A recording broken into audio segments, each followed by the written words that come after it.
네, 시작할까요? 안녕하세요. 네, 아침부터 공부하시느라 고생이 많으십니다. 자, 그 첫 시간에는 교재 진도는 많이 안 나가요. 전체적으로 이제 공부 방법이랑 교재 정리 방법 이런 것들 좀 이제 잡고 갑니다. 자, 일단 교재는 메인 교재로 캡슐 책이고요. 그 메인 교재에 대한 부교재로 쟁점 정리 형법이 있습니다. 그 강의 계획서도 써놓긴 했는데 캡슐 교재 자체가 이제 읽어보신 분들은 알겠는데 되게 읽기가 힘들어요. 약간 그 스타일, 그러니까 편집 스타일 말고 문장 설시나 이렇게 논리 전개나 이렇게 이제 내용 정리해 놓은 게 되게 약간 올드하거든요. 옛날 40대 이 책을 40대 책이라고 감안을 하더라도 약간 40대에도 올드하다고 평가받을 수 있는 책인데 현 지금 21세기 막 와가지고도 이 책 편제나 내용을 보면 되게 올드하고 좀 읽기가 힘들어요. 그리고 여러분들 이제 변시 이따 답안 작성하는 것도 얘기는 할 건데 변시용 답안 작성을 함에 있어가지고 내용을 좀 쳐내고 보완하고 이럴 것들 뭐 빠진 게 아니라 설시나 이제 문장 설시나 답안 구성함에 있어서 표현 정리를 함에 있어가지고 좀 정리 쳐내고 좀 보완하고 할 것들이 꽤 있습니다. 근데 지금 우리가 이 캡슐 교재 포지션을 단순 그냥 사례 암기장이라고 잡지 않고 아예 그냥 강의 이름도 바꿔가지고 하잖아요. 암기장 특강이라고 안 하고. 심화 정리 강의라고 잡는 게 이 캡슐 포지션이 아예 그냥 사례 쟁점 암기장은 아니고 기본서와 그 암기장 한 중간 정도에 있는 정리집 정도 포지션이거든요.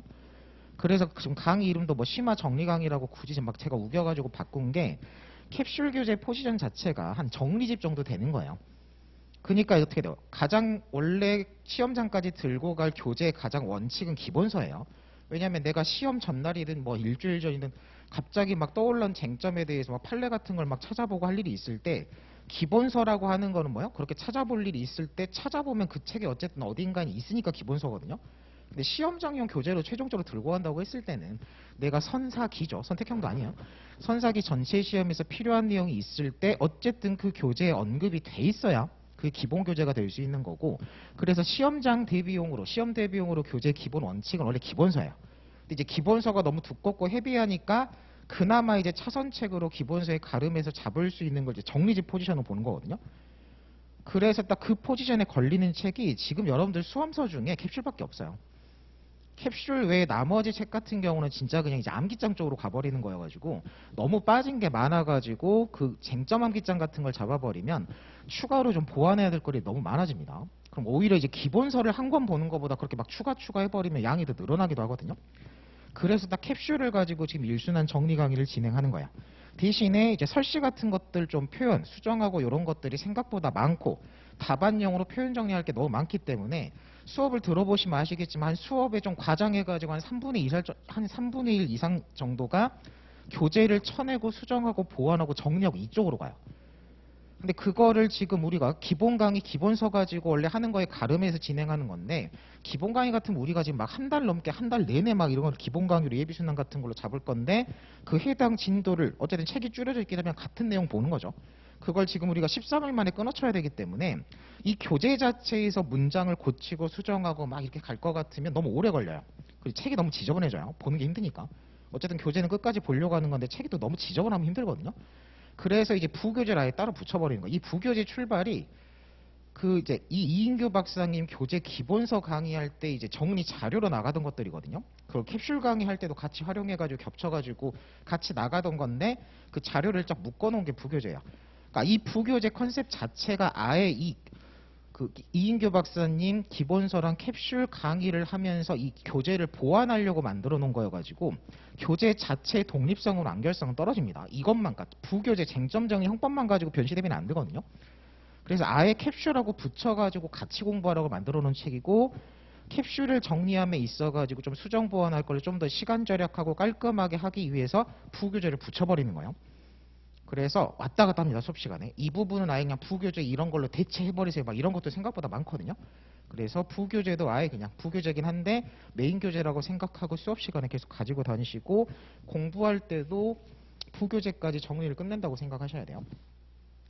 자, 그래서 주교재, 부교재 잡으시고 법전도 꼭 들고 다니셔야 됩니다. 제 수업 같은 경우는 그 시험장용 법전 꽤 많이 보거든요.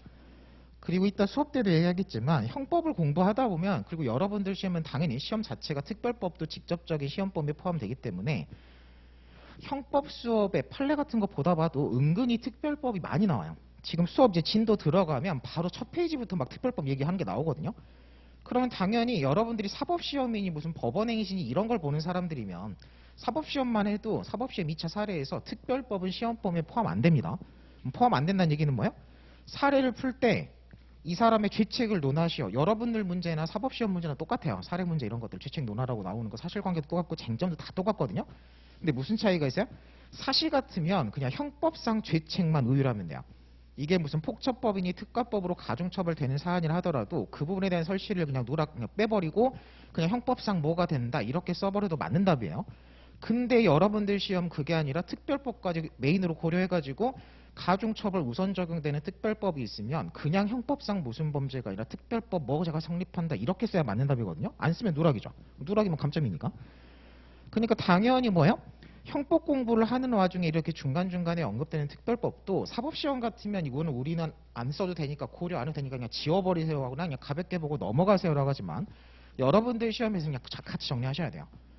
형법책인데도 들어가 있는 특별법 판례면 형법에서도 중요하다는 얘기예요. 당연히 여러분들 문제 풀 때 반영을 해야 되고 그래서 그런 것들을 지금 기본 강의 단계도 아니고 그렇죠 정리 강의 단계이기 때문에 그런 것들을 넘어가는 거는 시험적인 효율성이 떨어지니까 그냥 다 같이 봅니다.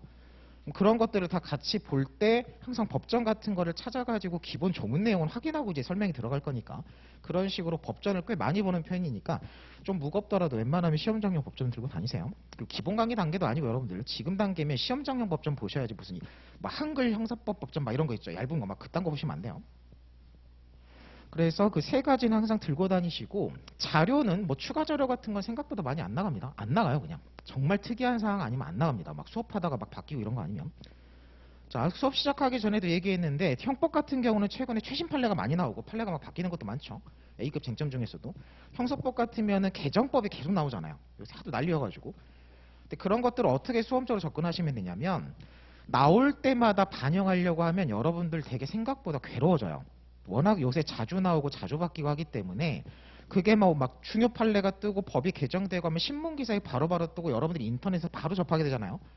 그러면 내가 기존에 배웠던 게 이런 것들이 바뀐 건가라고 계속 이제 의문이 뜨고 그거를 직접적으로 막 개별적으로 찾아가지고 반영 수정하려고 하시는 분들이 있는데 무시하시면 돼요.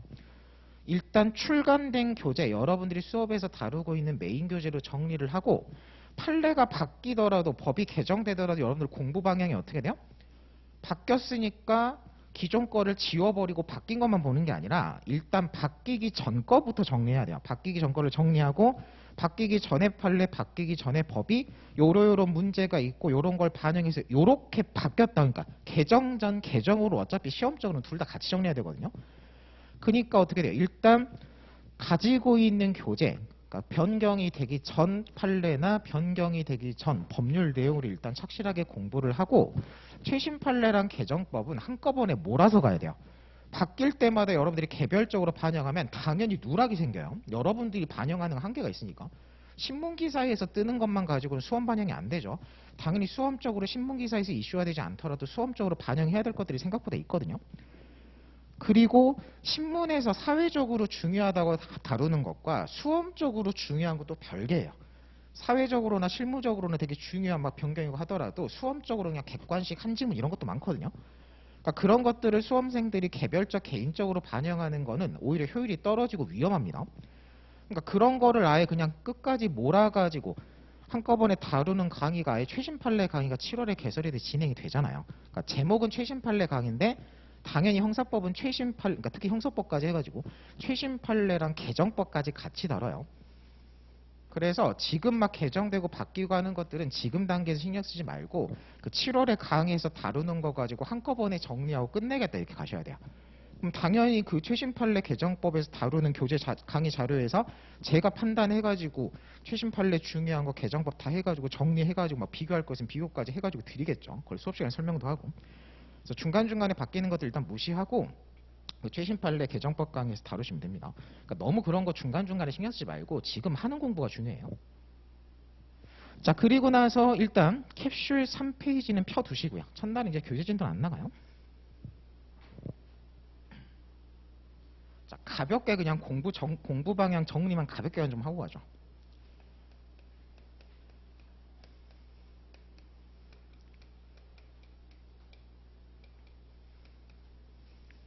저 혼자 마음이 급해가지고. 특히 캡슐 강의의 목표는 보강을 안 하는 거예요. 제 개인적으로는. 저는 진짜 제가 수업 들을 때 보강을 싫어했어가지고 제가 웬만하면 수업할 때 보강 안 하려고 그러거든요. 자, 여러분들이 지금 변호사 시험 형사법을 준비한다고 했을 때 일단 민사나 공법은 이제 차치하고, 자, 형사법을 공부한다고 했을 때 내가 준비해야 되는 과목은 일단 세 가지로 잡습니다. 이걸 여러분들 두 과목으로 잡으시면 안 돼요. 이게 여러분들 내가 공부해야 될 시험을 대비하기 위해서 준비해야 될 과목을 두 개로 잡고 시작하는 거랑 세 개로 잡고 시작하는 거랑 스케줄 관리가 달라지잖아요. 그쵸? 교재 세팅이 달라져요. 그러니까 항상 이게 이제 완급 조절이랑 분량 조절 문제지, 일단 과목 자체는 세 개로 잡으셔야 됩니다. 잡으셔야 돼요. 자, 그리고 이제 형법이라고 했어. 형사법, 형사 기록이라고 하고요. 이제 시험 유형으로 따지면 선택형, 사례형, 기록형이죠. 그럼 여러분들이 지금 같은 날 보는 거잖아요. 선택형, 사례형, 기록형 시험을 대비하는 거고, 과목으로 따지면 형법, 형소법, 형사 기록을 공부하는 거고, 지금 우리가 이제 오늘 시작하는 형법 과목을 생각을 해보면 내가 지금 이 형법 전체 내용 공부하고 정리한 걸 가지고 변호사 시험 시험날, 형사법 시험날 객관식만 푸는 게 아니라 사례 풀어서 답안 쓰고 기록 분석해서 메모하고 답안 쓰고 이런 것까지 해야 되잖아요. 간단히 말하면 내가 지금 13일 동안 배우는 거 가지고 요거를 한꺼번에 다 대비할 수 있을 정도의 내용 커버가 돼야 돼요. 특히 이게 기본 강의면은 그냥 이제 일단 우선순위가 막 선행학습이고 하면 일단 이건 무시하고 이게 뭔지는 모르겠으니까 그냥 객관식 위주로 약간 확인하면서 그냥 대충 정리하자, 이거 되지만, 지금 우리가 이제 캡슐 정리 강의 단계로 오면 당장 이제 막 내년 시험까지 이제 바로 생각을 하고 가는 거니까 당연히 여기서 배우는 내용은 선사기를 다 커버할 수 있어야 됩니다. 특히 기록 같은 것도 다 신경 쓰고, 그래서 수업 시간에 은근히 생각보다 이쪽 얘기를 많이 할 수밖에 없어요. 그리고 옛날 사시 스타일대로 강의하면 아까 얘기한 그 특별법 부분이 빠져버리는 거고, 기록 부분 같은 게 빠져버려요. 기록 부분 언급하는 것들이. 근데 이제 변시 강의는 그래서 다른 강의랑 호환 같은 게 잘 안 되는 게, 특별법이나 기록형 얘기를 형법, 실체법, 절차법, 형소법 때 많이 하기 때문에 이제 다른 시험 준비하시는 분들이 이런 수업 들어오신 분들이 있거든요. 듣고 하시는 분들이 있는데, 그런 수업 들으시는 분들은 제가 항상 얘기하는 게, 변시만 특별법이랑 기록 같은 것들이 많이 언급되는 것들이 있으니까 그 부분은 적당히 쳐내면서 들으셔야 되고 아예 대놓고 얘기까지 해요. 근데 이제 여러분들은 반대로 그런 것들까지 메인으로 포함시켜가지고 머리를 계속 굴리면서 가셔야 돼요. 내가 형법 공부를 하는데 단순히 객관식만 대비하는 거랑 사시 2차 같으면 사례만 대비하잖아요. 근데 여러분들은 요거를 한꺼번에 내가 시험 보려고 지금 공부를 하는 거니까 사고를 계속 열어야 되고 신경 쓸 게 다른 시험보다 3배로 늘어난다고 생각하시면 돼요. 그러니까 시험이 공부를 할 때도 계속 집중 근육을 가지고 계속 머리를 쓰고 기존에 배웠던 거랑 비교하고 막 생각하고 떠올리면서 따라오셔야 됩니다. 여러분들 시험이 계속 어려워요. 자, 그러면 이제 공부 방법으로 따지면 어떤 시험이든 내가 시험을 본다 그러면 가장 기본은 뭐예요? 과목별로 일단 내용 공부를 해야 돼요. 내용 공부를 하고 그 공부한 걸 정리하고, 내용 공부 정리했으면 그 다음 뭐야? 문제를 풀어야 돼요. 연습 문제를 풀어야죠. 가장 기출 문제와 유사한 막 연습 문제 해가지고 공부한 거를 문제풀이에 적용하면서 활용하면서 이렇게 쫙 리마인드도 해가면서 공부를 해야 되잖아요. 그러면 여러분들이 이제 시험장을 들어감에 있어가지고 형사법 공부를 완성을 한다 그러면 내가 딱 시험 직전에 형사법을 내가 여태까지 공부하고 이제 시험장 들어가기 전에 마지막에 한번 훑어보겠다면 쫙 뭐가 정리돼 있어야 돼요? 과목별로 일단 교재 세팅이 돼 있어야 돼요. 교재 세팅이 돼 있어야 된다는 얘기는 뭐예요? 아까 얘기했죠? 기본서 일단. 왜냐하면 전체 내용 이 세 개 유형에서 필요한 내용을 전체 커버를 하려면 단순한 암기장 가지고는 부족합니다. 암기장만 가지고 하려고 그러면 이제 캡슐은 암기장 아니라 그랬죠? 정리집이라 그랬죠? 암기장만 가지고는 안 되는 게, 보통 암기장은 이쪽 중심이어서 여기가 막 빠져 있고 여기는 애매하고 막 이래요. 그래서 이제 그 암기장은 차치하고 원래 이제 교재라고 하면 원칙은 기본서예요. 근데 이제 우리가 이제 현실적으로 기본서가 너무 두껍고 이제 정리를 학교 다닐 때 이렇게 차근차근 1, 2년에 걸쳐가지고 잘 해놨으면 상관이 없는데 그게 이제 안 될 수가 있죠. 안 돼가지고 이제 급하게 이제 막 1년도 안 남은 상태에서 교재를 새로 세팅해가지고 들고 가겠다 그러면 현실적으로 이제 기본서는 안 되니까 기본서에 가름하는 정리집을 들고 갑니다. 그래서 이제 재수업으로 따지면 형법 같으면 기본서는 요론인 거고 여기서 정리집 포지션은 캡슐인 거고 형소법 같으면 이제 재교재죠. 기본서가 있거나 그 핵심 정리가 이쪽이에요. 그런데 그 실전 정리 형소법은 변시 교재 아니에요. 그 법무사 교재여가지고 여러분들은 뭐 고려 대상도 아닙니다. 핵심 정리 형사정법 있죠. 얇은 책. 그래서 교재 세팅이 이 정도가 돼 있어야 되고 기록 같은 경우도 여러분들 메인 교재가 있어야 돼요. 기록의 메인 교재가 왜 필요해요? 틀벽법 부분이 따로 정리가 돼 있어야 됩니다. 그러니까 형법 시간에 그냥 형법책에서 간단히 언급하는 정도 특별법 말고 아예 우리가 형법 강론에서 여러분들 절도죄니 횡령죄니 배임죄니 이런 중요 범죄 있죠. 강론에서. 그럼 그런 범죄들 교재 공부 어떻게 해요? 교재 정리랑 구성요건, 그러니까 조문 딱 읽어보고 조문별로 구성요건 분석하고 그런 거 해석 관련해서 중요 쟁점 판례까지 다 배우고 교재로 정리해가지고 두껍게 들고 가잖아요.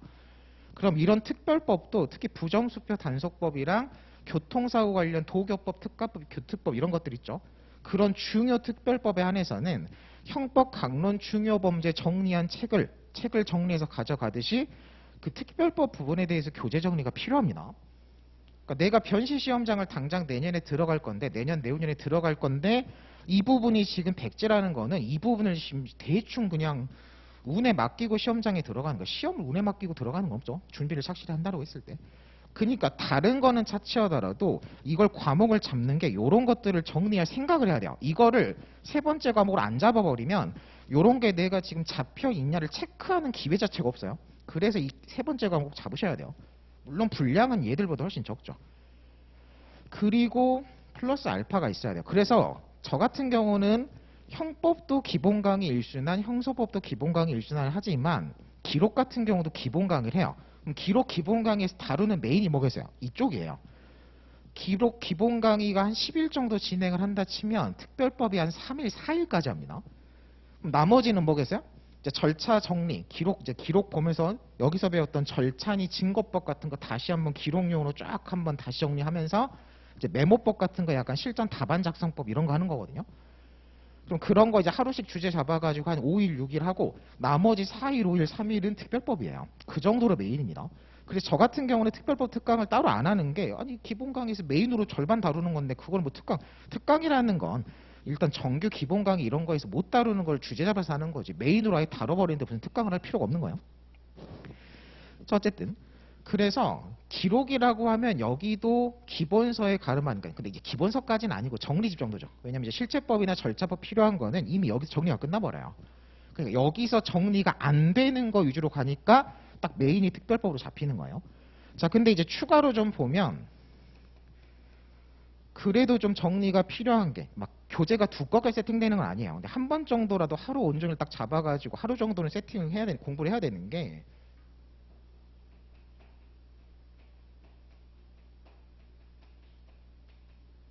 기록은 기본적으로 틀이 잡혀있는 답안을 써야 되기 때문에 그리고 문제를 분석하고 제대로 시간 안에 풀기 위해서는 메모는 필수거든요. 여러분들 지금 난이도의 형사기록에서 메모를 안 한 사람은 기록을 제대로 안 푸는 거예요.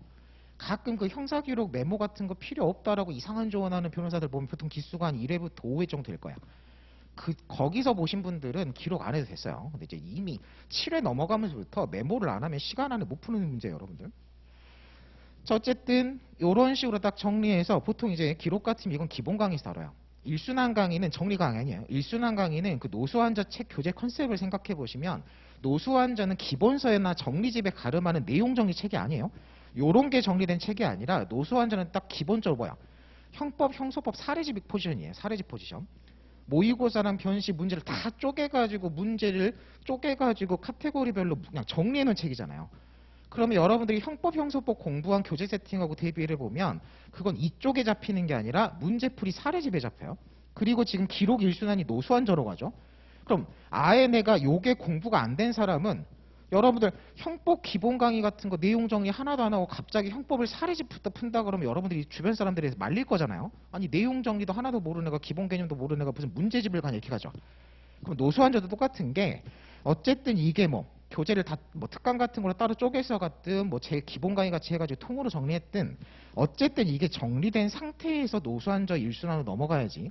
그래서 특히 기록 같은 거 수업 뭐 들어야 되를 조언하면 제가 당연히 뭐라 그러겠어요? 요거 세팅 되신 상태면 노수환저로 바로 넘어가고, 요게 세팅이 안 돼 있으면 노수환저 볼 게 아니라 뭐 이런 거 특강을 듣거나 뭐 기본 강의를 따로 들으셔야 들어갑니다. 그런 것들은 좀 지금도 어차피 기록 강의도 들어야 되니까 한번 생각해 보시고. 자, 어쨌든 이런 식으로 해가지고 교재 세팅을 해야 돼요. 근데 계속 당연히 여러분들 이런 식으로 교재를 잡았으면 당연히 시험용으로 교재 정리를 해야죠. 그리고 교재를 정리하려면 여러분들 수험법학에서 수험서를 독학하는 건 없어요. 내가 지금 책을 정리한다는 거 뭐야? 책이 뭐 얇든 두껍든 그 책이 얼마나 정리가 잘 돼 있든 덜 돼 있든 책을 전체를 읽으면서 내가 선사기 대비용으로 시험에 필요한 걸 밑줄을 긋고 체크하고 형광펜 표시하고 포스트잇 붙이고 이렇게 그렇게 내 책으로 만드는 게 정리 작업인데, 수험생이 혼자서 형법, 형소법 이 어려운 공부를 하는데, 그쵸? 시간도 되게 한정되어 있고 되게 바쁘잖아요. 수험생 혼자서 이 문단, 이 판례에서 어떤 단어가 중요하고 어떤 문장이 중요하고 이 단어, 이 문장이 어떤 식으로 나오고 이렇게 출제되면 어떤 식으로 써야 되고 길이 이렇게 두 개로 쪼개지고 이런 것들을 수험생이 혼자 읽어가지고 모릅니다. 그걸 다 알 것 같으면 수험생이 아니죠. 그러니까 당연히 교재를 세팅을 딱 잡았으면 이 교재 정리하려면 당연히 뭐가 있어야 돼요? 강의 수강을 해야 돼요. 수업을 안 듣고 교재 정리하는 건 불가능해요. 그거 안 되는 겁니다. 교재 정리를 희한하게 하고 있는 거야, 그거. 뭐가 틀린지도 모르고 막 정리집 같은 거 여러분들 많이 만드시죠? 그럼 상담 같은 거 할 때 본인이 시험장에 들고 갔던 책을 다 가져오라 그러거든요. 그래서 막 그 정리 자료 같은 거 개인적으로 했던 거 가져온 거 보면 생각보다 여러분들 오류도 많고 누락도 많아요. 그래서 개인적으로는 여러분들 혼자서 막 정리 자료 같은 거 만들지 말라 그래요. 그 시간도 오래 걸리고. 어쨌든 교재 세팅이 돼 있으면 그 교재에 해당하는 강의를 들어야 돼요. 그래서 형법도 그 질문 많이 하시고 형사법 질문도 많이 하시는데, 제가 지금 몇 년 차고 아니면 뭐 J시고 3시고 여태까지 뭐 이런 공부를 이렇게 했었는데 제가 지금 시작하는 일순환 캡슐 강의를 들어야 될까요? 아니면 기본 강의 좀 길지만 요런 강의로 들어야 될까요? 이 강의 선택 좀 도움 좀 주세요라고 질문을 많이 하시거든요. 그럼 제가 답변 방향이 어떻게 되냐면, 당장 강의를 뭐 들어야 될까 생각하지 말고 내가 시험장에 끝까지 들고 갈 책 가지고 강의는 따라가는 거야. 내가 캡슐을 내가 당장에 내년 시험을 봐야 되면 지금 6월이죠. 6월에서 내가 지금 형법을 처음 이제 공부를 다시 시작하는데 내가 내년 시험이면 이건 이제 일단 물리적으로 기본서는 안 돼요. 기본서를 정리하면 기본 강의 들어야 되는데 형법 기본 강의만 한 달이 넘어가는데, 그렇죠? 그럼 물리적으로는 시간이 안 되니까 그거는 그냥 반강제로 캡슐을 하는 건데, 어느 정도 이제 시간이 1년 이상으로 넉넉하게 잡혀있는 뭐 재학생이나 이렇게 아직 졸업이 좀 남아있는 사람이다 하면 이제 선택이 가능하다고 하면 내가 최종적으로 시험장에 들고 갈 책이에요. 최종적으로 시험장에 들고 간다는 얘기는 시험 D-Day가 잡혀있으면 시험 일주일 전, 시험 바로 하루 전이에요. 내가 내일이 형사법 시험이에요. 그럼 오늘 시험 보고 와가지고 저녁 먹고 뻗어있다가 한 8, 9시도 공부하겠죠? 그러면 딱 새벽 3시, 2, 3시까지 공부한다 치면 순수 공부 시간 4시간이거든요. 4시간 동안 내가 1년 동안 공부한 이 세 과목을 1년 동안 공부한 내용 공부한 거 문제 푼 걸 한 번씩 봐야 돼요. 한 번씩은 봐야 될 거잖아요. 그때 볼 책이 내가 시험장에 들고 갈 책이에요. 그 책을 캡슐로 할 거면 일순환 강의 듣는 거고 기본서로 갈 거면 기본 강의 듣는 거예요. 내가 시험장에 들고 갈 책을 맞춰가지고 강의도 선택하는 겁니다. 그리고 뭐요? 지금 계속 얘기하는 게 두 개를 같이 들고 가는 건 없어요. 가끔 보면 기본서에 캡슐까지 같이 본다라고 하는 사람인데 제가 그거 듣고 그게 되겠어라고요, 항상. 그러니까 얘는 병행하는 게 아니라 선택해서 한 것만 가는 거예요. 선택을 했으면 거기에 맞춰가지고 강의 수강을 하셔야 됩니다. 여기도 강의 수강 하셔야 돼요. 요런 거 몰라요, 여러분들. 메모법이 여러분들 기록 메모가 그냥 끄적끄적 하는 게 메모가 아니에요. 아예 그냥 틀을 잡아가지고 틀을 잡았으면 그 틀에 맞춰가지고 문제를 읽는 방법이 달라져요. 그 문제 푸는 방법이 결국 메모법이어가지고 메모법도 그냥 메모하자 이게 아니에요. 따로 수업을 들으셔야 됩니다. 자, 이렇게까지 해서 이제 교재 정리 세팅이 돼 있으면 강의까지 듣고 전체 이해했고 정리가 돼 있으면 이제 내용 공부가 끝났죠. 그럼 내용 공부가 끝났으면 뭐 해야 돼요? 이거 수능도 마찬가지고 산수도 뭐 초등학생도 마찬가지예요. 내용 공부했으면 문제를 푸셔야 돼요. 내용 공부를 한 걸 이제 이제 반복해서 복습을 하면서 회독수를 이걸 버리는 게 아니라 한 번 봤다고 계속 반복해서 보면서 선택형 문제 풀어보고 사례형 답안 문제 풀어보고 기록형 풀어봐야 되는 겁니다. 자, 그러면 여러분들이 이제 뭐 하셔야 돼요?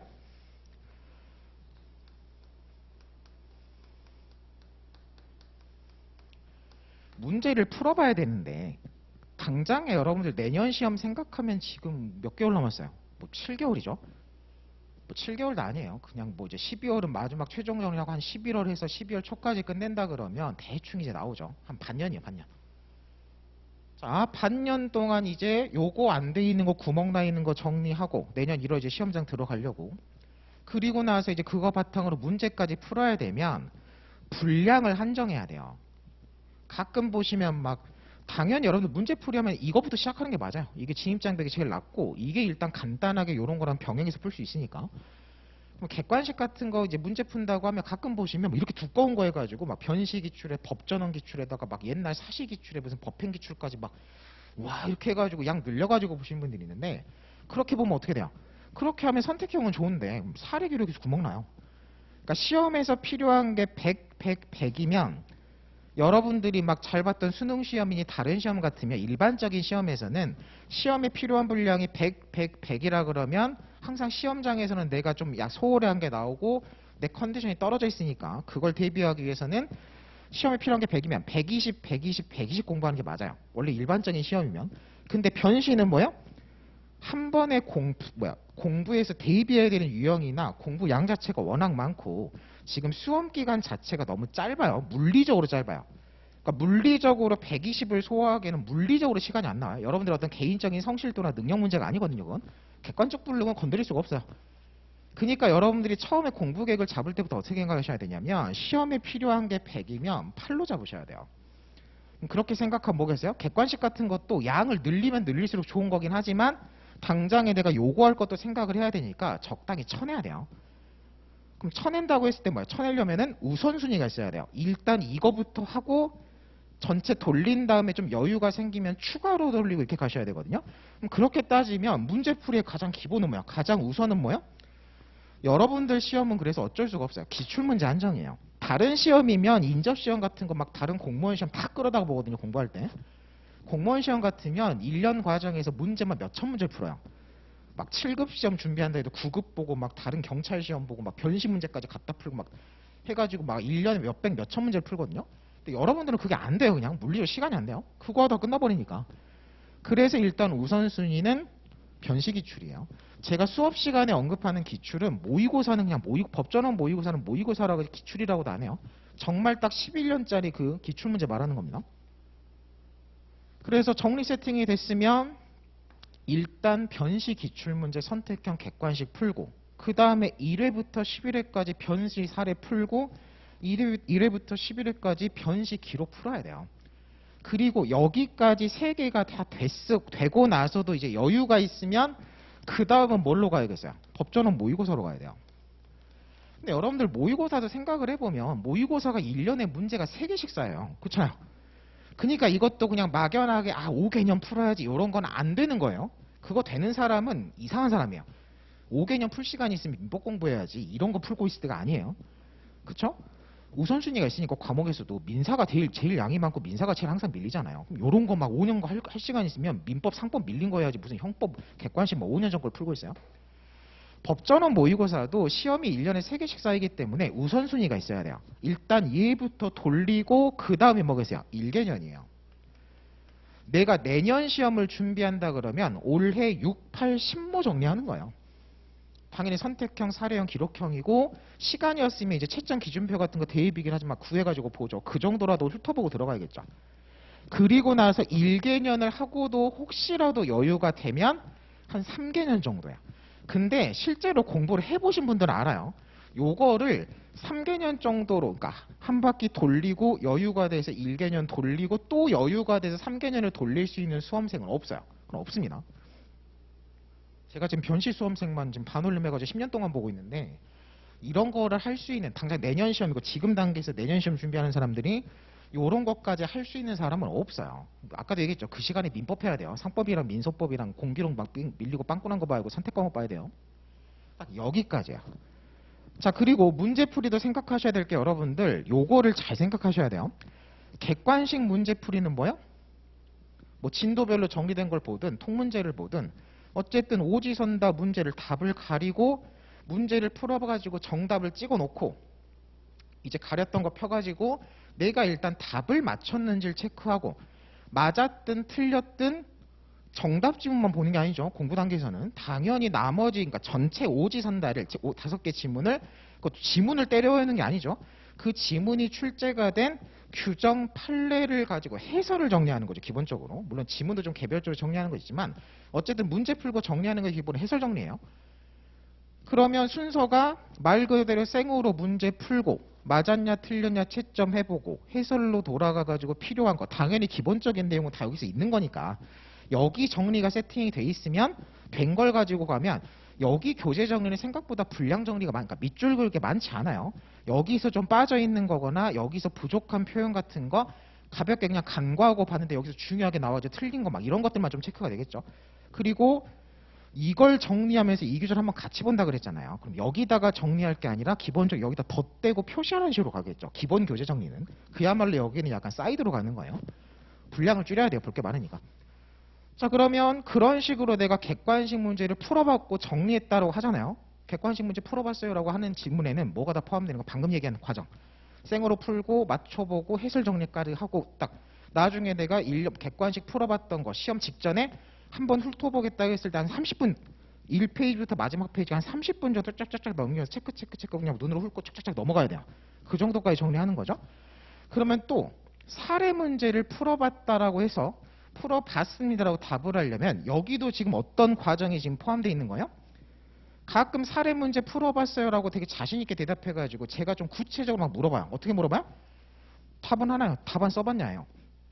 1회부터 11회까지 그래서 답안을 생으로 써봤어요? 손으로라고 물어보면 거기서 이제 사람들이 답을 못해요. 문제를 풀어보고 정리했다는 객관식은 생으로 풀어보고 답 맞추고 해설 정리인데 그러면 뭐야? 사례 문제 풀어보는 것도 기본적으로 뭐야? 그냥 대충 사실관계 읽어가지고 이런 거 쟁점인가 보구나 이게 답인가 그 상태에서 모범 답안으로 바로 가가지고 해설을 읽어보면서 막 그냥 어이구 이 쟁점 나왔네 해가지고 막 밑줄 긋고 하는 거는 주관식 문제를 풀어봤다고 답을 할 수 없는 거예요. 그냥 대충 훑어본 거지. 그럼 사례 문제를 내가 변식 기출 문제를 공부한 거 가지고 제대로 풀고 정리했다 그러면 무슨 과정이 꼭 들어가야 돼요? 똑같아요. 이거 푸는 것처럼 생으로 문제집 받아본 상태에서 실제 시험처럼 시간 딱 맞춰가지고 이제 공부니까 시간은 한 10% 정도는 오버해도 된다 그래요.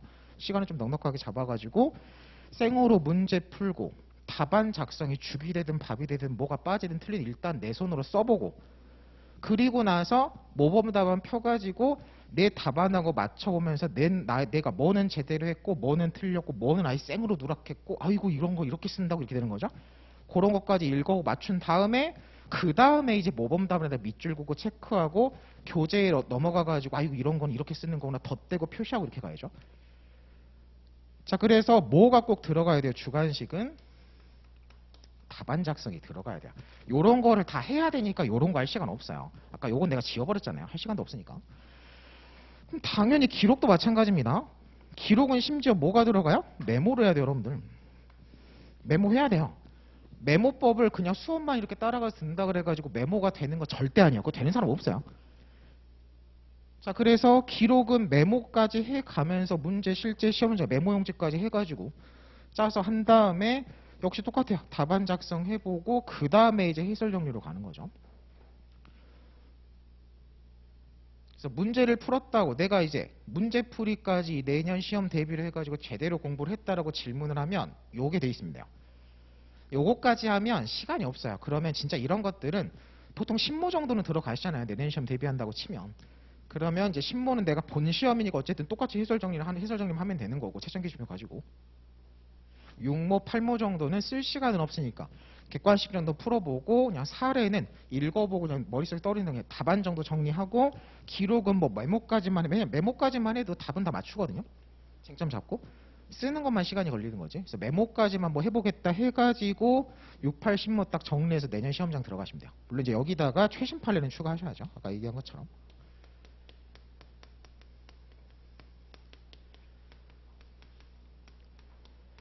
이제 1대1로 수험 상담을 한다고 치면 뭐 관리반도 지금 돌아가고 있죠. 수험 상담을 한다고 치면 첫날하는 게 이거예요. 요거 딱 이제 순서대로 어떻게 공부하셨어요 해가지고 맞춰보는 거야. 기존에 공부했던 거 가지고 맞춰보고 이제 뭐겠어요? 분명히 빠져있는 게 있겠죠? 빠져있는 게 있으면 내년 시험 전까지 요거 순서대로 채워놓으면서 가는 거예요. 그게 여러분들 내년 시험 대비 딱 공부입니다. 그러면 시작하는 단계에서 지금 딱 형법 일순환 시작이잖아요. 그러니까 이 아까운 시간에 이걸 왜 하는지 아시겠죠? 단순히 그냥 수업 듣겠다 이게 아니라 어차피 우리는 시험 붙으려고 하는 거니까 전체 공부 계획이 잡혀 있어야 돼요. 우리가 형법 시험만 보는 게 아니니까. 그러면 당연히 형사를 이렇게 잡으면 민사도 마찬가지고 공법도 마찬가지예요. 민사에서 그냥 과목수만 늘어나는 거지 결국 세팅해야 되는 건 똑같습니다. 이제 민법 같으면 분량 자체가 1.5로 잡는 거죠. 공법은 그냥 이름만 바뀌어서 그냥 분량은 똑같은 거고. 그래서 여러분들이 뭐 내년 시험을 준비하든 내후년 시험을 준비하든 내년 시험이면 남은 기간 동안 내후년이면 거기 1년이 더 붙겠죠? 딱 이거 세팅해가지고 들어가는 게 변시 목표예요. 그 변시가 이 정도만 하면 붙는데 지장 없어요. 우리가 수석하려고 막 0.1%가 되려고 공부하는 거 아니잖아요. 어쨌든 상대적으로 붙는 게 목표이기 때문에 한 80 정도만 해도 충분히 붙고도 남아요. 제가 아까 얘기했죠. 시험에 필요한 게 100인데 어떻게 80만 해라고 하지만 실제로 해보신 분들은 알아요. 100에 80 정도만 해도 중상은 넘어갑니다. 전체 합격자의 스펙트럼을 따졌을 때 충분히 중간 정도는 한 레벨이거든요. 이 정도만 소화해도. 이 정도도 소화를 못해가지고 사람들이 빵꾸가 나는 거예요. 그래서 이렇게 가시면 되고, 자 이제 지금 우리가 하는 일순환은 기본적으로 어디 여기에요. 그렇죠? 그래서 여러분들이 이제 뭐 하셔야 되냐면 좀 더 이제 우리 수업 쪽으로 와가지고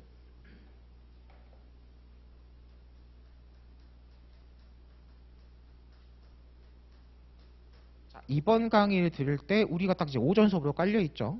그러면 3시간 한 4시간 정도 강의를 들어요.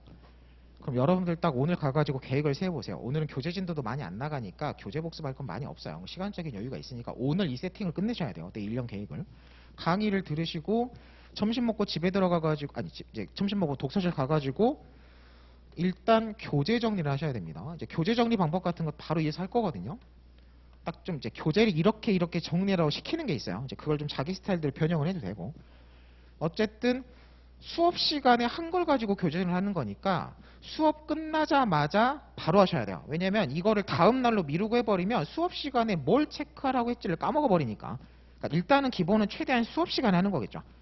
근데 이제 밑줄 같은 거 그렇게 많고 하니까 좀 부족한 게 있으면 일단 뭐 빨간색만 체크하고 나머지 연필로 간단히 한 다음에 한 30분, 1시간 정도 바로 그냥 이어가지고 쫙 정리하고 그 다음에 다시 처음으로 돌아가야 돼요. 이렇게 교재 정리를 한 걸 밑줄하고 체크한 걸 가지고 이제 복습을 가셔야죠. 복습이라는 건 기본적으로 뭐야? 수업 시간에 들은 걸 떠올리면서 한번 쫙 읽어보면서 찾아보고 다시 막 써보면서 외워도 보고 하는 게 복습이에요. 그러니까 복습은 기본적으로 수업 들은 거 1대1로 잡습니다. 시간을. 왜냐하면 수업을 리마인드 하면서 처음 다시 나 혼자 쭉 따라가 보고 찾아보고 하는 거기 때문에 기본적인 내용 복습, 내용 강의 한 거 복습은 1대1로 잡는 게 정상이에요. 그러면 한 3시간, 4시간 수업 들었으면 이 복습이 3시간, 4시간 걸린다는 얘기예요. 암기 같은 것도 좀 해보고 할 것 같으면 더 걸릴 수도 있죠. 특히 기본 강의 같으면 오래 걸리는데 이제 일순환 정도로 넘어오면 기존에 공부했던 거 가지고 이제 여기가 달라지죠. 사람별로. 이제 본인 그 스타일에 맞추셔야 돼요. 시간 같은 거 짤 때. 그래서 이건 기본이에요, 여러분들. 일순환 이제 종강 시작했으니까 종강할 때까지 이제 개인 스케줄이 요거를 여러분들 쳐내고 타협하는 건 없어요. 이건 어떤 수업이든 수업을 들었으면 이건 수험생의 기본이죠. 그리고 아까도 얘기했지만 실제로 이게 그냥 말만 써놓으면 간단한 건데 수업 4시간 듣고 어쨌든 점심은 먹어야죠. 그리고 막 9시부터 와가지고 막 짐 빠지게. 왜냐면 이 강의에서 다루는 게 되게 빡빡하거든요. 아까 계속 집중을 잃으면 안 돼요. 집중 잃는 순간 갑자기 확 뭐가 넘어가 버리니까 되게 힘들게 막 듣고 밥 먹고 나른나른 하지만 어떻게든 막 하라고 했으니까 밑줄 그어놓고 수업 들은 걸 바로 따라가야 되면 요것만 한 4-5시간 걸려요. 정말 교재 정리 막 기본서 같은 거 꼼꼼하게 하시면 막 1시간도 걸리더라고요. 근데 뭐 그 정도까지는 아니고 한 30분 잡고 그럼 수업 들은 거 그대로 가면 이게 합쳐가 한 4-5시간 되겠죠? 그럼 지금 이것만 8시간, 9시간이잖아요. 이게 지금 순수 공부 시간으로 따지는 거지 뭐 출퇴근 시간 빼는 것도 아니니까. 그럼 8시간 동안 순수 공부 시간 빼려면 여러분들 앉아있는 시간 한 10시간 돼야 되잖아요. 자, 그리고 여기까지는 하셔야 돼요. 지금 당장 특히 내년 시험 준비하시는 분들은 뭐 재학생이면 뭐 여유 있게 해도 되는데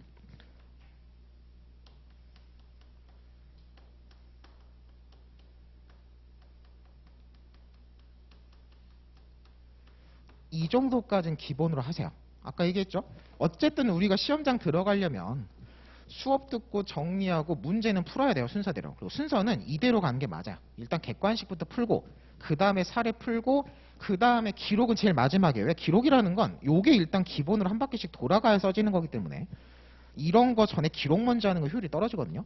그러니까 딱 이 순서대로 하는 게 맞아요. 문제풀이도 순서가. 자, 그러면 순서대로 이제 해야 되는데 우리가 지금 시간적으로 내용 공부하고 객관식 푸는 단계를 따로 잡고 할 날짜가 안 나와요. 내년 1월 시험이라고 하면. 최대한 효율적으로 볼 것 같으면 그냥 수업 들으면서 복습하고, 보통 기출문제집이 진도별로 막 재배열돼 있죠. 그냥 기출문제집 오늘 배운 진도 한 해 가지고 풀어버리겠다가 제일 나아요. 실제로 그 공부 계획을 짜보면 이게 제일 낫습니다. 그래서 여러분들 이제 딱히 내가 뭐 공부 방향을 제가 제시하는 거에 수정하겠다는 적극적인 이유 같은 게 없으면 웬만하면 이쪽 정도는 기본적으로 따라가세요. 이제 이런 거에 좀 비중 같은 게 좀 달라지겠죠. 그래서 기출문제 진도별로 하나 사가지고 그냥 수업 들은 거에 한해서 복습하고 그날 풀어버리는 게 제일 좋아요. 공부하고 정리한 거를 바로 풀어보니까 바로바로 풀리고, 교재 정리도 여기를 좀 꼼꼼하게 막 시간 오버해서 하려다가도 이미 여기서 정리가 돼버린 판례 막 이런 거 체크하는 거니까 여기가 상호 보완이 됩니다. 여기서 봤는데 틀려버렸으면 여기 막 표시 같은 게 좀 덧대지겠죠. 그런 식으로 같이 가시면 돼요. 그래서 일순환 이렇게 한 다음에 이제 그 다음에 뭐예요? 혼자서 이거 해보셔야 돼요. 수업 들으라는 얘기 아니에요, 여러분들. 기출해설 강의 같은 거 들을 필요 없어요. 특히 객관식은 저 강의 하지도 않아요. 여러분들 혼자서, 여러분들 니트 보고 시험 이제 학교 들어가서 학교 졸업할 정도면 혼자서 이 정도 풀고 수업 들은 거 정리할 수 있는 능력이 있는 사람들이에요. 뭐 공무원 시험이야 객관식 못 푸니까 같이 풀어준다 해가지고 수업을 하지만 여러분들은 필요 없어요. 그리고 사례 기록 같은 경우도 당장 써보고 내가 공부한 거 가지고 해설 정리 충분히 혼자 할 수 있어요. 그게 너무 막 집중력이 떨어지고 해가지고 너무 힘들다 그러면 그냥 기출해설 강의 틀어놓고 그냥 따라가라고 하긴 하는데, 일단 우선은 강의가 아니라 내가 공부한 거 가지고 풀어보고 써보고 맞춰보는 게 제일 중요해요. 써보는 게 제일 중요하거든요. 그래서 이제 일순환에서는 딱 여기까지 끝내는 거고, 그 다음에 이제 여러분들 개인 스케줄 잡아가지고 여기로 가셔야 돼요. 그러니까 실제로 공부를 해보면 수업 듣는 건 지금 마지막이에요. 그러니까 학원 수업 커리큘럼이 뭐 기본 강의 예비순환, 지금 1순환, 그 다음 뭐 2순환 진도 이렇게 차근차근 가긴 하는데, 실제로 공부 계획을 짜보면 이 순환 개념이 사시에서 내려온 건데 이 사시 순환 커리큘럼하고 안 맞아요. 아까도 얘기했잖아요. 기본 강의 예비순환, 1순환을 같이 듣는 게 아니라, 같이 들으면 제일 좋긴 한데 어쨌든 교재 하나 찍어가지고 요거는 기본 강의 예비순환, 요건 1순환이니까 내가 이 책 잡을 것 같으면 기본 강의 버리고 1순환만 듣잖아요 지금. 그럼 내용 정리 끝났고 객관식 그냥 같이 풀어보면 되는 거고, 사례 기록은 강의 듣는 게 중요한 게 써보는 게 중요한 거잖아요. 그럼 남은 강의 들을 거 있어요? 이순환 진모 같은 건 그냥 선택사항 추가 사항이에요. 근데 추가할 시간 없다 그랬잖아요. 그거는 진짜 이런 게 안 됐을 때 그냥 마지막으로 같이 한번 풀어보자 했을 때 그냥 진모 들어가는 거지, 제대로 지금 차근차근 공부에 짜서 들어갈 것 같으면 저랑 면대면으로 수업 듣는 건 이 1순환이 마지막이에요. 물론 이제 최신 판례 정도만 좀 듣겠죠. 그리고 이제 나머지 진모니 뭐 추가되는 특강 같은 경우는 이제 개인 상황에 맞춰가지고 개별적 과목별로 선택해서 추가하는 거지, 메인으로 꼭 들어야 되는 강의가 아니에요. 이 정도 들으면 이제 공부 계획 짜셔야 돼요. 여러분들이 혼자 계획 짜라 그러면 난장판이에요. 이제 상담 같은 거 할 때만 계획 짜서 와보세요라고 이제 하거든요. 근데 요새는 그 얘기를 안 하는 게, 혼자서 계획을 일단 짜봐라라고 하면 막 이런 것도 빠져있고 그냥 열심히 할게요 막 이러고, 그냥 객관식은 많이 풀어야죠 막 이러고 와요. 아무 의미가 없어요. 그래서 요새 딱 상담하면 딱 이거부터 그냥 세팅합니다. 해가 보면 보통 사람들이 요거 빠져 있어요. 형소법은 제가 강의 들은 적이 없고 그냥 학교 수업에서 한 것만 있는 막 이렇게 돼요. 교재가 없어요. 아니 내년 1월에 시험장 들어갈 사람이 3과목 중에 2과목이 정리된 책이 없어요. 그럼 이제 어떻게 해야 돼요? 이거 일순환 들어야지 이렇게 가는 거죠. 지금은 기본 강의 못 들으니까. 그리고 요게 좀 되신 분들도 요거 됐냐 물어오면 요건 다들 해요. 웬만하면 합니다. 혼자 공부해도. 그럼 아까 얘기했죠. 몇 장이나 답안지 써봤어요라고요. 보통 제시고 하면 제가 물어보죠. 그럼 작년에 시험 준비할 때 1년 동안 답안지 몇 장 써봤어요? 이미 이제 물어봤을 때 이건 제대로 안 써봤다고 하면 그럼 대충 몇 장이나 써봤어요 하는데, 이제 가슴에 손을 얹고 생각해 보시면 돼요. 내가 당장에 여기가 100점이고 여기가 300점이에요. 그쵸? 답안지 4장을 써야 되는데 여기는 100점, 그렇게 그 쓰는 게 지금 300점이면 당연히 상식적으로 여기가 지금 공부가 더 잘 돼 있어야 되는데 집중이 돼 있고, 생각보다 요건 다 풀어봤는데 제가 답안지 실제 써본 거는 그냥 한 5장? 막 이런 사람들이 있어요. 이건 이제 개인적으로 하는 표현이 시험에 대한 예의가 없다 그래요. 기본 예의는 갖춰야 돼요. 지금 이거 얘기한 게 추가하고 오버한 계획을 잡는 게 아니라, 아까 얘기했죠. 100에 80이에요. 시험에 붙을 만큼의 최소예요. 그래서 요런 거 써보는 것도 생각보다 제가 말을 이렇게 해서 그렇지 어려워요. 왜냐면 아까 시간 맞춰 생각해보면 요거 한 회분 쓰는데 2시간이고 요거 한 회분 쓰는데 2시간이에요. 그럼 당연히 여러분들이 요런 걸 써볼 때 이미 이런 강의들이 오전 오후에 돌아가는 걸 전제로 따로 답안 쓰는 시간만 하루에 막 2~3시간 빼고 막 일요일날 스터디를 짜가지고 하거든요. 그렇잖아요. 시간이 없으니까 항상 뭔가 병행해서 가죠. 이런 거 할 때도 기본 강의가. 그러면 요거를 하루 온종일 2시간을 빼가지고 풀 수도 없고 보통은 이제 어떻게 돼요? 일문이문 쪼개가지고 막 1시간씩 하고 막 그렇게 되는 거예요. 물론 그건 이제 상황에 맞춰서 가겠죠. 그러니까 이게 말이 그냥 기출문제 우선적으로 짧게 잡아 쓴다지 실제로 해보면 알아요. 공부계획을 짜보시면 요거 하는 데만 몇 달이 걸려요. 요거까지 한 다음에 이제 본격적으로 민형공에서 사례부터 한 바퀴 써보는 거 돌리고 기록부터 한 바퀴 써보기 돌린다 그러면 실제로 이거를 하루에 딱 100점씩 해가지고 줄을 세워오면 12월까지 가요. 지금부터 해가지고. 그래서 요거를 지금 단계에서 쫙 줄을 세워보셔야 됩니다. 그래서 실제로 이제 지금 6월이니까 어쩔 수밖에 없냐면 요거를 1회부터 11회까지 다 써보는 게 가장 베스트긴 한데 이미 늦었어요. 이거 날짜 안 나옵니다. 12월까지 요거 알고 있을 수는 없잖아요. 한 11월, 10월까지는 어쨌든 한 바퀴 정리를 끝내고 다시 복습으로 가야지, 반복으로. 그래서 이제 아까도 얘기했죠. 우선순위예요. 그럼 어쩔 수 없어요. 실제로 써보는 건 한 6회나 5회 정도까지, 최근 한 5개년 정도만 써보겠다로 가고, 그럼 나머지 이제 1회부터 5회, 1회부터 4회까지는 메모 정도만 하고 답안 정리 정도만 하겠다로 가셔야 됩니다. 이제 그 정도 타입은 하셔야 돼요. 선택형 같은 경우도 요새 기출문제집이 중요 문제를 좀 추려가지고 잘 정리해놓죠. 법전형 같은 거 좀 추가해가지고 그냥 그거 한 권 풀겠다로 가셔야 돼요. 그래서 오늘 집에 가셔가지고 오늘 교재진도 많이도 안 나가요. 요걸 꼭 형사 한정도 아니에요. 민형공이에요. 그럼 민법은 여기에 지금 민법, 민소법, 상법이 더 들어가요. 실제법으로.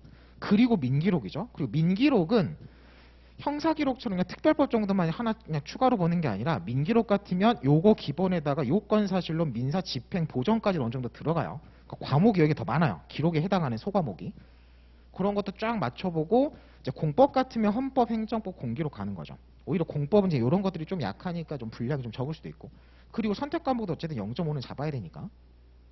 그래서 그거를 전 과목을 줄을 세워가지고 요거를 맞춰보시면 돼요. 그래서 본인이 빠진 거를 어떻게 어떤 강의를 듣고 어떤 책을 보고 이런 것들을 혼자서 써보기 힘드니까 뭐 스터디를 짜보거나 해가지고 이렇게 돌리면 되겠다 그래서 줄을 쫙 세워가지고 요게 12월까지 끝나면 돼요. 11월까지 끝나면 베스트긴 한데 학원 강의 자체도 막 12월까지 갑니다. 최종 마무리가. 물리적으로 시간이 잘 안 나오니까. 한 12월 중순까지 하고 남은 기간 온전히 반복해서 가가지고 시험장 들어가겠다고 가셔야 돼요. 그러면 뭐 1대1 대면 상담한다고 했을 때 공부 방법 상담하면 지금 딱 이 얘기예요. 이걸 이제 개인적으로 맞춰보는 거는 이제 여러분들한테 맡기는 겁니다.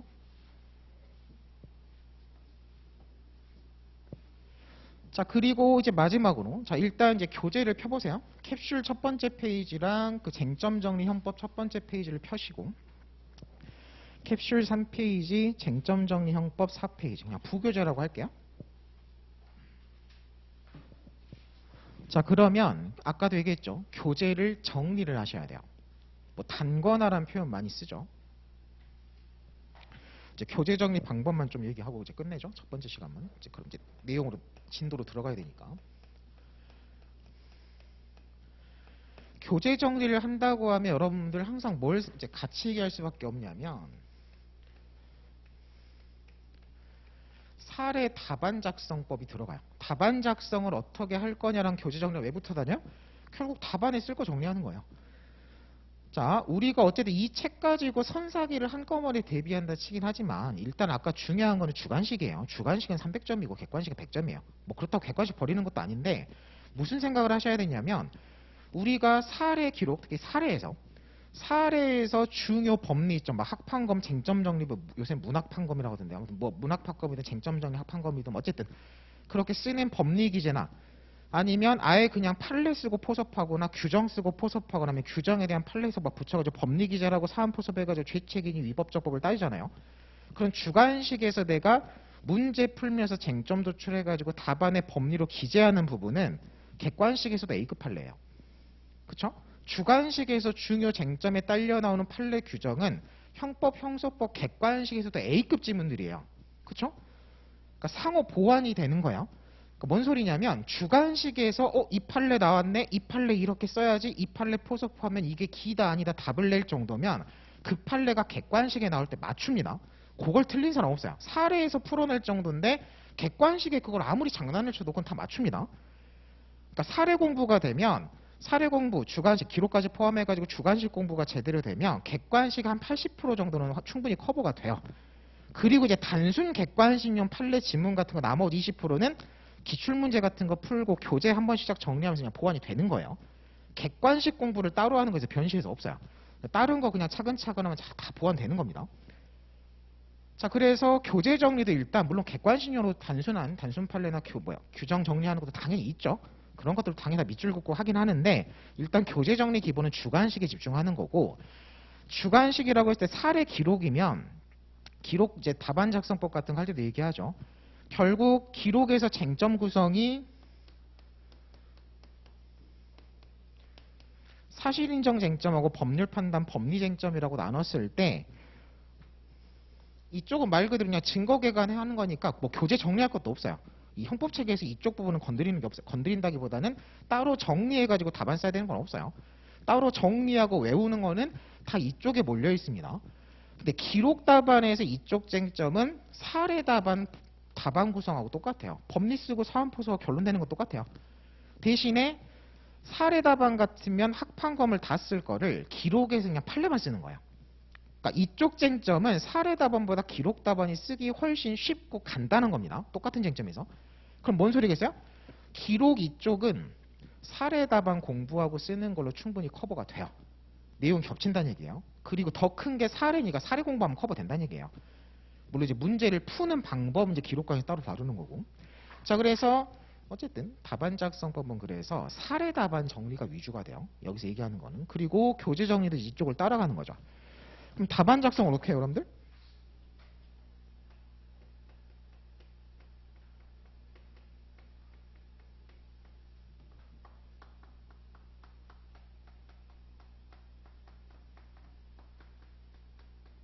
이런 표현은 뭐 아무 의미 없어요. 그냥 구성만 맞으면 되지. 뭐 문제 제기라고 안 쓰고 뭐 쟁점 정리 썼다 그래가지고 불이 그딴 거 없어요. 심지어 소목차 안 쓰지도 않아요. 실제 요새 사례답안에서. 구성만 잡는 거죠. 자, 일단 뭐 형법 문제라고 치면 사실관계 쫙 써주고 이 경우 갑을병의 죄책을 논하시로 문제가 나와요. 갑의 죄책 이렇게 써놓고 이제 무슨 횡령죄가 되니 안 되니 해서 딱 여기서 뭐가 나와요? 우리 사항각은 뇌물수수 어쩌고저쩌고 헤쳐먹었을 때 불법원인 급여에 있어서 횡령 임의처분 시 횡령죄가 성립할 건지 여부가 문제 이거 쓰는 거죠. 그런 식의 이제 문제 제기 쟁점 정리를 던져주고 그 다음에 뭐가 들어가요? 이에 대해 긍정하는 견해, 부정하는 견해 이런 경우에 한해서 어쩌고저쩌고 인정하는 절충설이 대립하고 이렇게 가죠. 견해 대립 소개를 하고 그 다음에 이제 뭐야? 판례를 써야죠. 판례가 있으면. 판례 평가가 들어가죠. 판례는 무슨 설의 입장에서 판례 키워드 써줘야지 문장 같은 거 요렇게 판시하고 있다 개가죠. 자, 그리고 견해 대립 판례는 소개예요. 소개. 지금 이 법리 기재를 왜 하고 있어요? 네가 출제자가 물어보는 죄책에 대한 사안포섭 결론을 내리려고 그 사안포섭에 필요한 법리를 소개하는 거면 항상 뭐가 들어가야 돼요? 네가 물어보는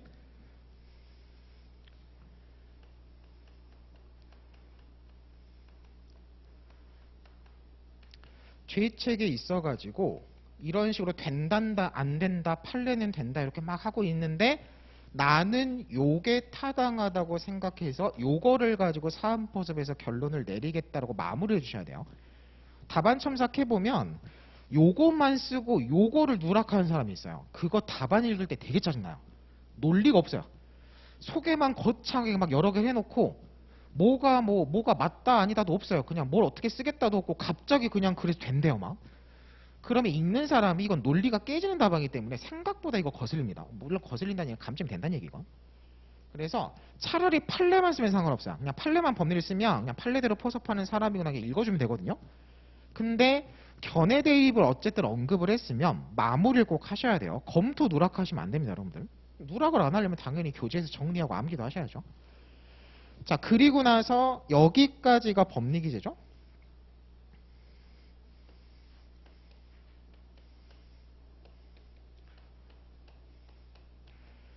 법리기재라고 하면 그 다음 답안은 뭘로 빠져요? 사안포섭이에요. 그 다음에 물어보는 거에 대한 결론이죠. 근데 전체 결론하니까 보통 이제 소결이라고 쓰죠. 그래서 횡령죄가 된다 안 된다? 이러한 수사기관의 행위는 위법하다 적법하다. 요 증거는 증거 능력이 있다 없다? 결론은 한 줄이에요. 근데 여러분들 꼭 사안 검토랑 결론도 끊으셔야 돼요. 뭐 물리적으로 소목차를 잡으라는 얘기가 아니라 구성이 잡혀 있어야 돼요. 물어보는 거에 대해서 법리는 말 그대로 때려 외우고 규정은 베껴 쓰고, 여기는 뭐가 들어가는 거야? 문제 사실관계를 따고 내가 위에서 소개한 법리를 이 사실관계 포섭해서 조합해가지고 뭐 긴급체포 요건을 뭐 범죄의 중대성을 썼으면 우리 사안의 경우 이 체포에 사유가 된 범죄의 법정은 어쩌고 저쩌고니까 중대성은 충족된다, 이런 식으로 말이 어떻게 조합해요? 문제인의 사실관계 표현 베끼고 위에서 소개한 법리단으로 조합하죠. 그러니까 어떻게 돼요? 여기도 분량이 상당 부분 들어갈 수밖에 없어요. 여기 있는 말, 문제 있는 말을 따서 문장을 논증을 해야 되기 때문에, 그쵸? 불법 원인급여 횡령이면 이 사안포섭의 핵심은 뭐야? 우리 사안에서 이가 헤쳐먹은 게 뇌물공여 목적으로 전달 어쩌고저쩌고, 그러니까 불법 원인 급여에 해당하고, 그니까 횡령이 기다 아니다, 이거 결론이죠. 그러니까 여러분들이 주관식 답안 쓸 때 여기가 상당 부분 분량이 잡히고 여기서 내 논증 실력을 보여주는 거예요. 이거는 외워 쓰는 거니까 암기 실력인 거고 제대로 찾았습니다를 보여주는 거고, 여기는 찾아서 소개 제대로 한 거에 대해서 내 논리적인 논증 과정을 보여주는 거죠. 그리고 기다 아니다 답 맞추는 거예요. 자, 이 얘기를 왜 하겠어요? 이게 배점이에요. 여러분들 기본적으로 사례 배점은, 사례 답안 배점은 분량에 비례합니다. 이게 10점짜리면 여기가 1.2점, 결론이 1.2점이에요. 그러면 여기가 4.5점, 여기가 3.4점이에요. 가끔 어떤 답안이 있어요? 법리 소개 잘 해놓고 이게 없어요. 또 잘 소개해놓고 불법 원인 급여 횡령 관련해가지고 막 잘 써놓고 긴급체포 요건 다 잘 써놓고 가타부터 요게 없이, 그래서 요거는 그래서 횡령죄가 된다 안 된다, 그래서 이건 긴급체포 위법하다, 이렇게 결론만 써버리는 사람이 있어요. 그럼 당연히 어떻게 돼요? 이 사안 검토 부분에 해당된 배점이 빠져버려요. 생각보다 이거 점수 안 나옵니다. 점수 많이 빠져요.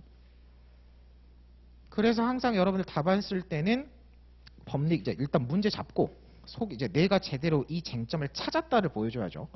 그리고 나서 법리 소개한 다음에 사안 포섭하고 결론으로 가셔야 돼요. 자, 이게 기본적인 사례 답안 구성인 거고, 기록 답안에서도 절반이에요. 사실 인정 쪽은 이제 증거 검토하는 거고, 그거 말고 일반적인 법률 판단 쟁점에 있어가지고 구성은 똑같죠. 기록 답안에서 뭐만 빠지는 거야? 이 답안에서 지금 여기만 빠지는 거야. 날려버리고 판례 소개하고 바로 포섭으로 가요. 아예 판례 소개 자체도 빼버리고 그냥 판례 키워드 여기다 녹여버리기도 해요. 그러니까 똑같은 쟁점이면 기록 답안이 훨씬 쓰기 쉽고, 사례 제대로 공부했으면 이 부분 한정은 기록에도 잘 쓸 수 있어요. 기록에서 법리를 따로 정리하는 거 없어요. 그냥 사례 공부한 걸 쳐내는 거거든요. 자, 요게 답안 작성의 기본이에요. 자, 근데 좀만 이제 정리하면,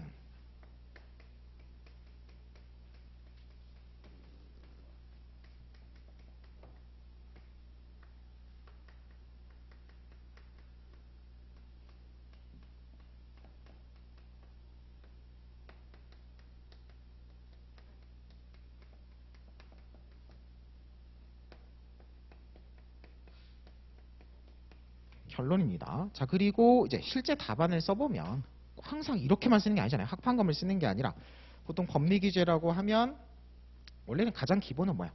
규정 베끼는 거죠. 특히 형소법에서 이런 거 많이 나오죠. 규정 베끼고 이 형소법 몇 조 몇 항에 따라 어쩌고저쩌고 검토해 보니까 이러한 고소가 뭐 어쩌고 유효하다 이렇게 가는 거죠. 자, 그리고 판례 쓰죠. 단순히 판례만 쓰는 게 어떻게 되나? 정말 바쁘면 이렇게 써야 해서 내가 이렇게 공부한 것도 다 쳐내버리고 막 판례만 쓰게 돼요. 사례 답안에서. 그래서 판례만 소개하는 경우도 있고, 당연히 어떤 경우도 있어요. 규정 쓰고 이제 규정의 해석 관련해서 판례 태도는 이러하다라고 쓰는 경우도 있어요. 그리고 당연히 뭐도 있어요? 그냥 일반론 막 규정과 판례는 아니지만 통설정에 일반적으로 이렇게 처리한 뭐 일반론 실무 예를 쓰는 경우도 가끔 있죠. 그리고 이제 사례 답안에서 메인이 아까 앞에서 얘기한 것처럼 학설 판례 검토 쓰는 것도 있어요. 이게 이제 전체 법리 기재가 되는 거고, 요거를 가지고 이제 사실관계 포섭해서 물어보는 거에 대한 답을 내리는 거죠. 자, 무슨 얘기를 하려고 여기까지 가는 거냐면 잘 생각을 해보시면 여러분들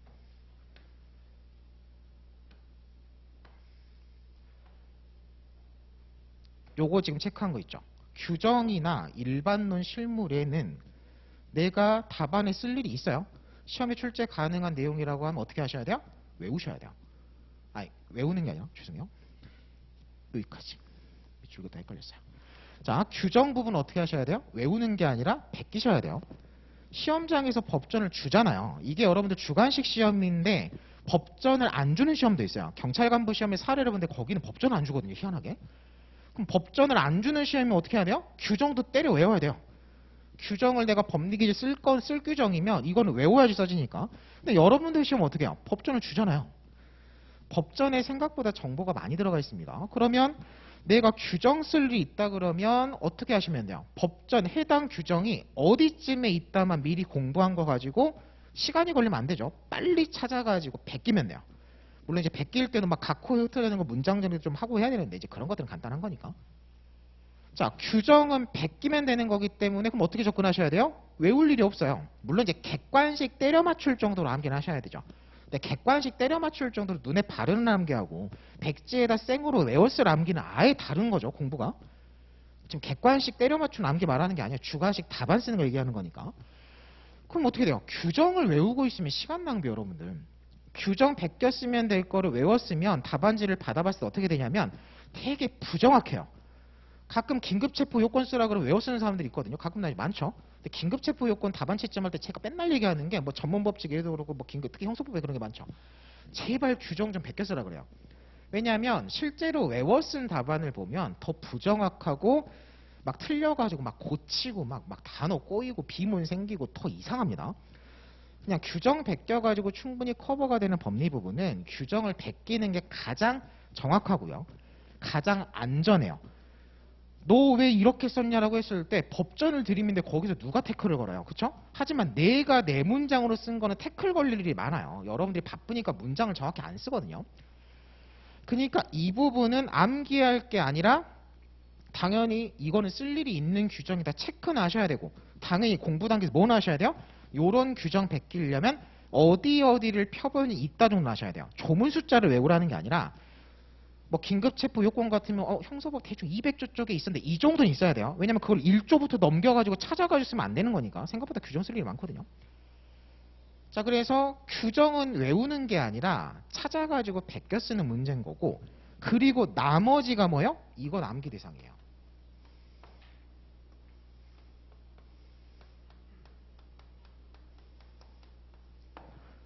자, 판례를 써야 된다예요. 학설 견해 대립 소개하고 검토를 내려가지고 내가 깔끔하게 시간에 쫙 쓰고 얼른 사안 포섭을 해야 돼요. 항상 시험은 시간 싸움이니까. 그리고 판례 같은 것도 정확히 딱 표현 같은 걸 정리해 써야 되죠. 그러면 쓰려면 일단 뭐가 있어야 돼요? 암기가 있어야 돼요. 암기가 안 돼 있으면 못 쓰는 겁니다. 가끔 상담해 보면 되게 막 스트레스 받으면서 저한테 얘기를 해요. 저 답안에 판례가 안 써져요. 막 이렇게 해요. 그럼 제가 뭐라고 그래요? 외우세요라고 하죠. 뭐 다른 답이 있어요? 외우는 거는 그냥 시간 투여하시면 돼요. 당연히 개인적인 능력에 따라 가지고 암기가 좀 잘 되는 사람이고 좀 덜 되는 사람도 있죠. 저도 개인적으로 암기 못 하거든요. 그럼 어떻게 돼요? 남들 그냥 1시간 만에 외우는 거 내가 안 외우지만 한 30분 더 해야죠. 외우면 돼요. 자, 이건 암기예요. 암기하지 않으면 안 써지는 겁니다. 그러니까 주관식 답안 특히 사례 답안에서 뭐 안 써진다, 법리기지 안 써진다, 투술되는 사람들은 전 개인적으로는 그냥 공부가 부족하다고 봐요. 뭐 다른 이유가 없어요. 그냥 공부가 부족한 거예요. 대신에 뭐는 있어요? 뭘 암기해야 되고 뭐는 암기 안 하냐 누구 객관식 정도로 눈에 바르고 넘어갈지는 정리를 하셔야 돼요. 그러려고 수업 듣고 교정이 하는 거예요. 왜냐하면 수험생이 혼자 읽어봐가지고는 이 중요한 판례에서 이 부분을 따서 쓰는 게 좋고 이 부분은 대충 안 써도 된다라는 건 수험생의 레벨에서 판단이 안 됩니다. 그게 될 것 같으면 지금 수업 듣고 있을 사람이 아니죠. 자, 그래서 당연히 여기는 정리해서 쓰셔야 돼요. 자, 그러면 근데 여기도 마찬가지예요. 여기도 여러분들 뭐가 들어가요? 쟁점 키워드가 들어갑니다. 이런 불법원인 급여물의 임의처분 시 횡령죄가 성립하는지 여부에 대해 견해가 대립한다 라고 씀에 있어가지고 또 가끔 질문하신 분들이 있어요. 이런 게 안 써져요. 그럼 어떻게 알아요? 외우세요라고 하는 거예요. 불법원인 급여물 횡령죄 성부 이런 단어를 따서 정리한 거를 어쨌든 한 번 써보고 외워야 쓰는 거지. 이거를 그냥 시험장에서 내가 머릿속에서 떠올려가지고 문장을 만드는 게 아니에요. 그럼 시간이 오래 걸리잖아요. 당연히 여기 들어가는 쟁점 키워드까지도 암기 대상으로 잡으셔야 됩니다. 그래서 우리가 사례 쟁점을 쟁점 정리 학판검 전체를 잡는 거죠. 자, 그리고 뭐요? 사안포섭은 아까도 얘기했지만 암기하는 거 아니에요. 사안포섭은 문제지를 펴야 돼요, 이제. 문제지를 피고 문제지에 있는 사실관계 단어를 따고 내가 위에서 베껴 쓰고 암기해서 쓴 법리 키워드를 조합해 쓰는 거예요. 그러니까 법리 부분 기재가 잘 돼 있으면 여기도 기재가 잘 돼 있어요. 왜? 여기 있는 단어를 따서 쓰는 거니까. 근데 법리 기재가 약하잖아요. 키워드 같은 게 정확히 적시가 안 돼 있고 하면 이 부분도 약할 수밖에 없어요. 왜냐면 딸 단어가 없잖아요. 그냥 두루뭉실하게 쓰는 거예요. 그냥 긴 게 기니까 기다 이렇게 써요. 그래서 답안을 딱 첨삭을 해보면 여기 보면 다 각이 나와요. 이미 여기 보는 순간 각이 나와요. 요게 깔끔하게 써 있으면 이미 요것도 암기를 한 사람들이거든요. 그리고 여기가 깔끔하게 써 있으면 최소한 중간은 해요.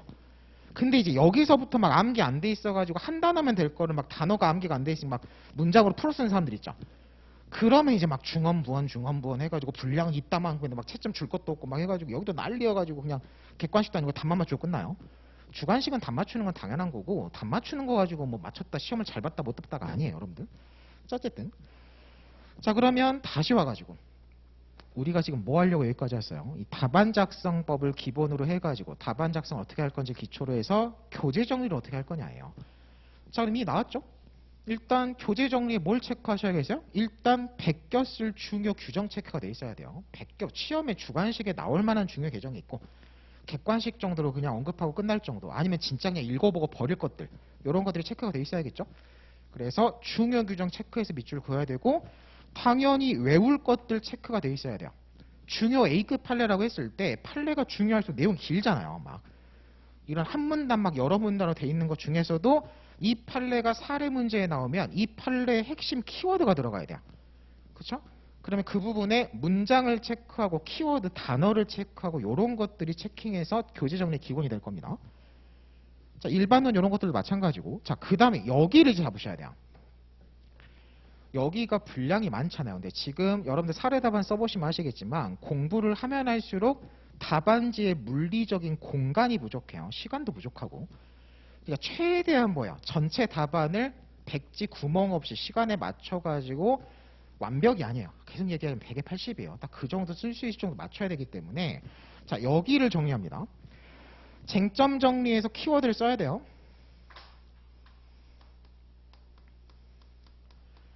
자, 그리고 견해 대립 소개가 들어가죠. 자, 그냥 답을 내면 학설인 이름만 쓰세요.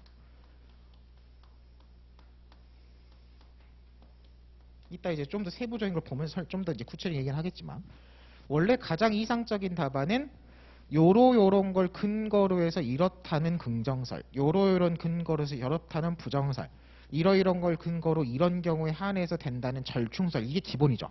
원래는 학설 내용을 다 써야 돼요. 이상적인 답안은. 근데 계속 얘기하지만 그런 거 쓰고 있으면 산문 날아갑니다. 공간도 없어요. 시간도 없고. 자, 그러니까 차선책이에요. 차선책이긴 한데 실제로는 이게 최선이에요. 그냥 학설은 이름만 써요.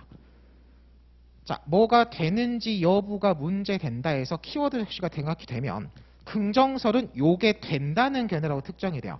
부정설은 위에서 쓴 거 요게 안 된다는 견해로 특정이 됩니다.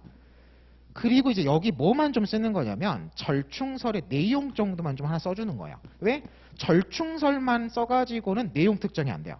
긍정, 부정은 키워드를 정확히 썼으면 특정, 내용 읽는 사람 특정이 돼요.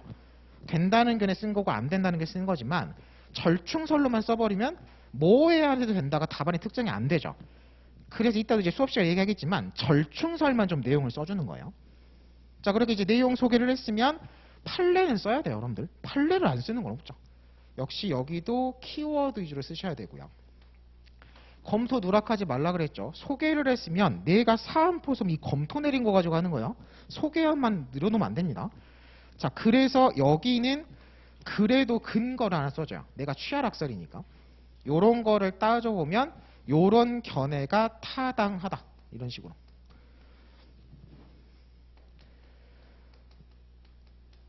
자, 이 얘기를 왜 하겠어요? 이제 이거 위주로 밑줄 긋는 거예요. 교재 정리할 때. 내가 쓸 거를 밑줄 긋는 거고 체크하고 정리하는 거예요. 그럼 학설은 이제 내가 이름만 쓸 거면 내가 나중에 교재 밑줄 그을 때도 이름만 밑줄 긋고 절충설 쓸 내용 하나 체크하는 거야.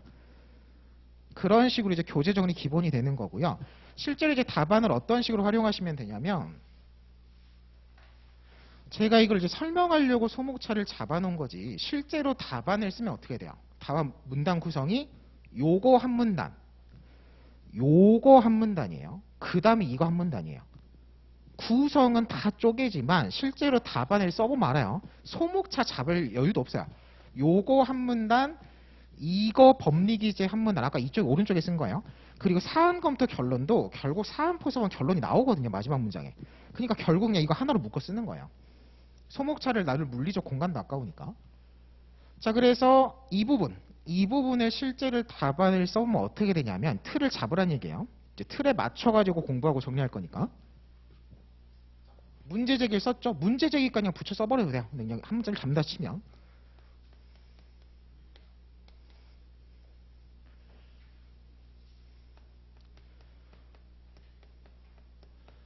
뭐 가부 여부가 문제된다, 아니 뭐 문제되고 뭐 이렇게 써도 되죠. 자, 쟁점 전이 문제 제기를 했어요. 그러면 그 다음 한 문단 구성이 어떻게 돼요? 이런 연결어구 같은 것도 딱 관용적으로 맞춰 놓는 거예요.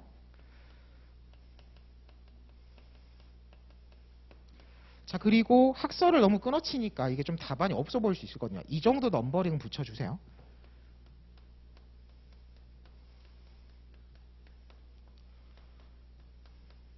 물론 이제 쟁점에 따라 가지고 학설 이름을 좀 개별적으로 쓰는 것도 있죠. 그런 거 이제 개별 대응하는 거고.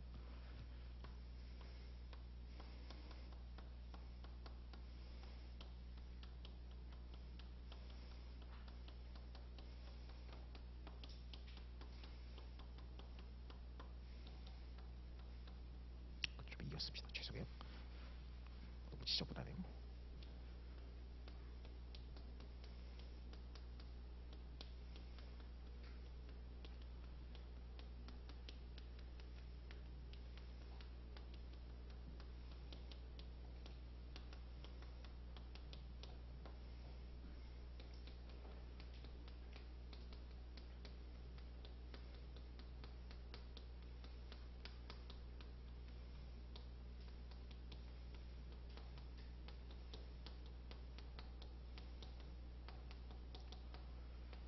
지금 이거 한 문단이죠?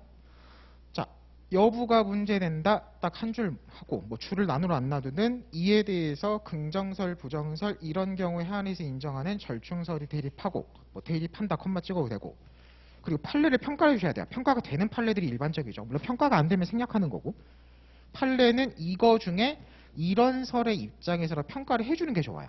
이게 딱 채점할 때 딱 포인트가 돼가지고. 그럼 당연히 틀을 잡았으면 이런 것도 외우는 거죠. 체크하고 밑줄도 긋고. 입장에서 이제 키워드를 직접적으로 외워가지고 써줘야 돼요. 문장을 외운 거, 단어 외진 거, 노가 문장 조합 해줘야죠. 판시하였다고요? 한 문단이에요 지금. 그리고 이제 검토를 소목차를 안 잡으니까 내가 여기서부터는 검토다 T를 내줘야 돼요. 왜냐면 검토는 중요해요. 내가 사안포섭하는 기준이니까. 그래서 이제 관용적으로 쓰는 표현이 이제 이런 거 많이 쓰죠.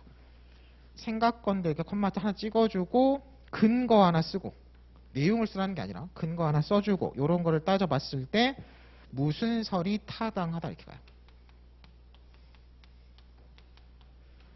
자, 뭐 딴 과목은 모르겠고 형사답안 이렇게 맞추세요. 틀을 맞춰놔야 이제 어떻게 돼요? 지금 이 물결 표시된 게 여러분들이 정리하고 이제 외워야 될 거예요. 그쵸? 요거 딱 키워드 잡을 것 딱 하면 틀에 맞춰 그냥 집어넣으면 되는 거고, 여기도 이제 이렇게 정리하면 어떻게 돼요? 학설 내용은 내가 이 쟁점을 이해하는 데 필요한 정도, 결론이 이쪽으로 하면 저거고 이쪽으로 하면 저거다 딱 답낼 수 있을 정도 이해만 하시면 돼요. 외울 필요 없어요. 왜 안 쓸 거니까. 대신에 이 절충설의 내용으로 어쨌든 쓸 거면 여기는 이제 밑줄 긋고 정리하고 외워야겠죠. 외워야 써지는 거니까.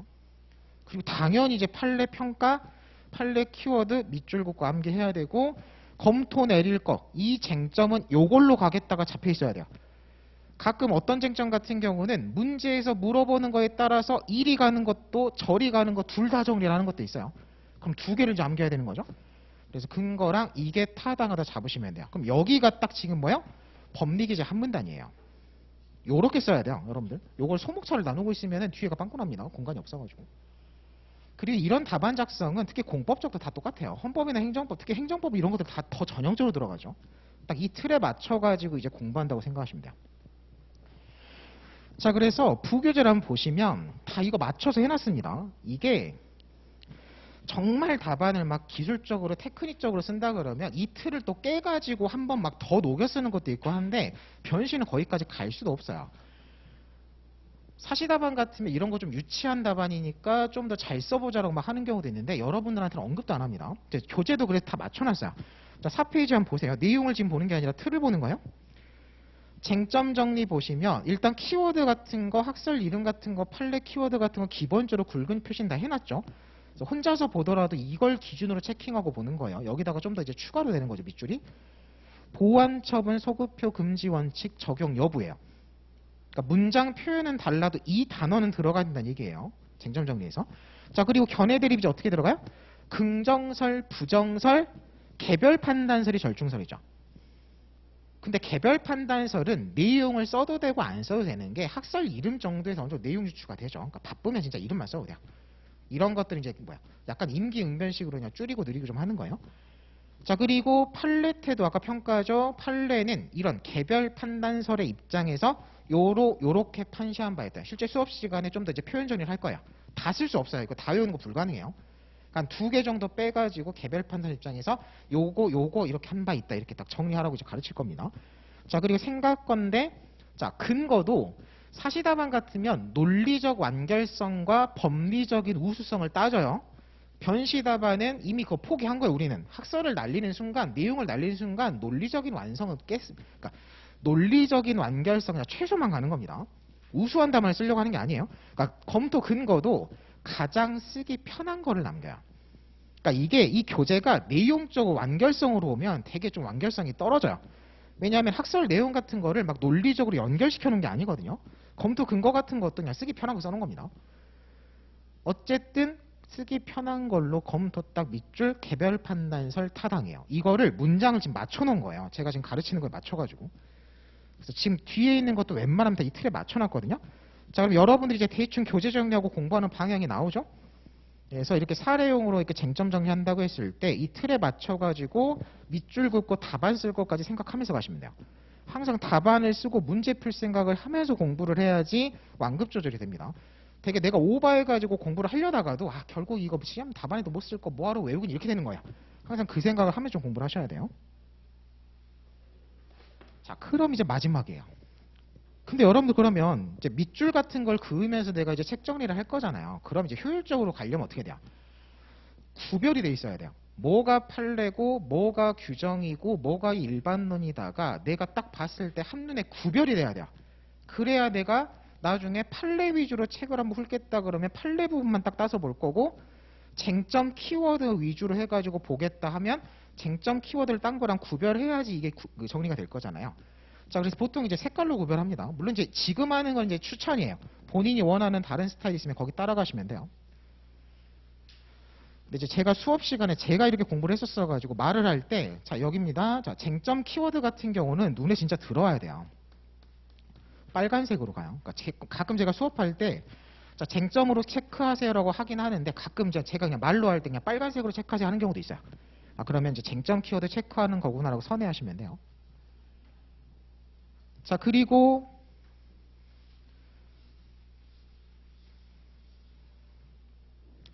아까 법리 부분에 쓰는 게 규정도 있고 판례도 있고 일반론 실무례가 있다 그랬죠.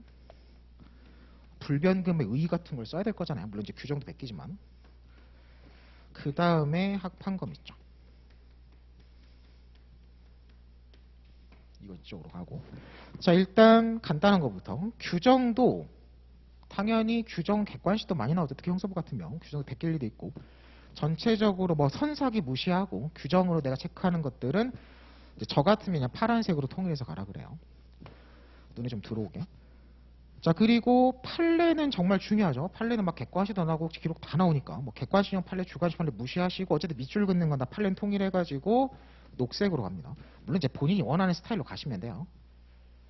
구별을 하라는 얘기입니다. 그리고 이제 일반론 같으면 그냥 검정색으로 가는 거죠. 자, 그리고 이제 이쪽이 중요해요. 자, 사례쟁점으로 와가지고 쟁점 키워드는 빨간색으로 가고 역시 판례는 판례니까 통일해가지고 녹색으로 가고요. 그리고 이제 이런 거는 선택해서 가시면 돼요. 견해대비 검토는 일반론에 가름해가지고 검정색으로 체크하거나 뭐 하늘색 이거는 이제 남색으로 가고 규정은 요거는 좀 옅은 하늘색 쪽으로 계열로 가겠다. 이런 거 이제 본인 스타일대로 가시면 돼요. 자, 그래서 다른 거는 몰라도 구별은 하셔야 돼요. 그리고 딱 중요한 게 뭐야? 빨간색하고 녹색이 중요해요. 왜냐하면 실제 이 쟁점 답안 쓸 때도 다 날려버리고 키워드랑 판례만 써도 득점하는데 그렇게까지 지장 없거든요. 정말 바쁘면 이런 거 써야 되거든요. 가장 우선순위를 따지면. 그리고 이런 것들은 다 뭐라고요? 객관식도 나오는 거예요. 객관식에도 A급이에요. 그러니까 이 부분이 제일 중요한 거예요. 내가 정리하는 거에서. 물론 여기도 중요하고. 자, 이런 식으로 이제 밑줄 그으면서 교재를 완성한다고 생각하시면 되고, 이제 교재 정리를 해보시면 아시겠지만 생각보다 책에 밑줄을 많이 긋습니다. 왜냐면 이미 우리가 지금 보는 캡슐이니 부교재니까 기본서에서 좀 덜 중요하고 이런 것까지 그냥 대충 읽고 넘어가면 될 것들 다 쳐낸 책이잖아요. 이미 한번 쳐져 있는 책이기 때문에 남길 것들을 체크한다고 이제 생각보다 밑줄이 많이 들어가는 게 정상이에요. 그러니까 더더욱 구별을 하셔야 돼요. 이거를 구별을 안 하고 그냥 똑같은 색으로 이렇게 그어 넣어버리면 책 정리하는 의미가 없어요. 결국 그냥 같은 책이에요. 하얀 책. 하얀 책이든 검은 책이든 결국 같은 거죠. 그래서 구별은 하셔야 되고, 이제 나중에 교재를 어떻게 활용하시면 되냐면 아까 얘기했잖아요. 특히 형소법 같은 거 무슨 조문집을 따로 보는 게 아니에요. 내가 중요 규정 위주로 형소법을 전체를 한번 훑고 싶어요. 그럼 무슨 조문집을 따로 사서 보는 게 아니라 내가 내 메인 교재 기본서나 정리집에서 요것만 보시면 돼요. 파란색으로 체크되어 있는 것만. 그러면 규정 위주로 책을 빨리 훑을 수 있잖아요. 마찬가지로 객관식용으로 중요 판례, 이제 판례 위주로 책을 한번 쭉 훑겠다 그러면 녹색만 보시면 돼요. 밑줄 쳐놓은 거 가지고. 그리고 사례 쟁점이죠. 막 내가 시험 직전에 사례 쟁점 위주로 책을 또 빨리 훑겠다 아니면 전체 책을 봄에 있어가지고 사례 쟁점을 중요하게 보겠다 그러면 어떻게 하시면 돼요? 얘만 일단 위주로 보시면 돼요. 이제 공부가 어느 정도 되면 어떻게 되겠어요? 쟁점 키워드만 읽어도 그 순간 내 머릿속에 쓸 말이 떠올라요. 그러면 밑에 굳이 읽지 않고 넘어가시면 돼요. 그렇잖아요. 시간이 없으니까 시험 직전에는. 그래서 키워드를 딱 읽었는데 다른 거 다 생각나는데 그 판례 키워드가 뭐였지만 아리까리하면 녹색만 빨리 보고 넘어가시면 돼요. 그러니까 이런 교재 정리를 하려는 것 자체가 기본적으로 책을 나중에 빨리빨리 보고 넘어가려고 하는 거예요. 그래서 이제 오늘 집에 가셔가지고 아까 공부 계획 쫙 줄 세우시고 요거 어떻게 할지 결정하세요. 본인이 뭐 적극적으로 원하는 스타일 없으면 그냥 이대로 따라가세요. 그럼 당연히 이렇게 할 것 같으면 펜도 사고 해야죠. 펜도 두꺼운 거 쓰시면 안 돼요. 줄 많이 그으니까 펜도 제일 얇은 거 써야 돼요. 밑줄 대고 깔끔하게 가셔야 돼요.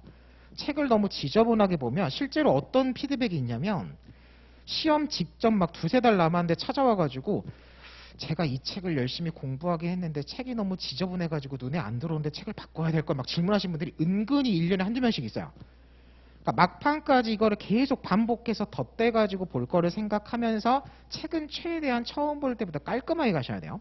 쓸데없는 거 하지 말고. 그럼 당연히 여러분도 혼자서 공부할 때 수업 들을 때도 마찬가지고 당연히 이런 거 외적으로 내가 어쨌든 밑줄 끄고 표시할 일이 있죠. 그럼 그런 거는 이제 뭘로 하면 돼요? 연필로 지워버리시면 돼요. 이런 것들을 딱 오늘 정리하고 결정을 해가지고 이제 내일부터는 그냥 기계적으로 돌아가셔야 됩니다. 그래서 교재 정리를 꼭 하시고 여러분들 교재 정리의 목표는 항상 이렇게 생각하셔야 돼요. 계속 제가 자주 하는 얘기인데 이렇게 교재 정리를 하는 건 오늘 수업 들은 거를 오늘 제대로 복습하려고 하는 게 아니에요. 오늘 수업 들은 거 오늘 오후 저녁에 복습할 때는 아직 다 기억이 살아있으니까 뭐 교재 정리 같은 거 하나도 안 돼 있어도 복습하는데 지장 없어요. 그럼 교재 정리의 목표는 뭐야? 이렇게 형법 열심히 공부하고 나서 이제 공법으로 넘어가고 다음 민사 다음 순환 넘어가고 하면 이 형법을 막 몇 달 있다가 다시 보잖아요. 그럼 몇 달 동안 이제 안 보다가 보면 수업 들은 건 이미 머릿속에 다 날아가고 없어요. 그럼 어떻게 하셔야 돼요? 그때 수업 들으면서 정리해놨던 걸 보면 떠올라요. 그렇죠? 뭐가 중요하고 뭐가 중요하지 않다는 머릿속에는 다 까먹었지만 책을 보면 떠오르죠. 그러면 기존의 책을 볼 때보다 훨씬 더 이 책을 전체 한 번을 빨리 볼 수 있어요. 생으로 처음 볼 때보다 정리가 한번 돼 있으니까. 그리고 궁극적으로 교재 정리 목표는 시험 전날입니다.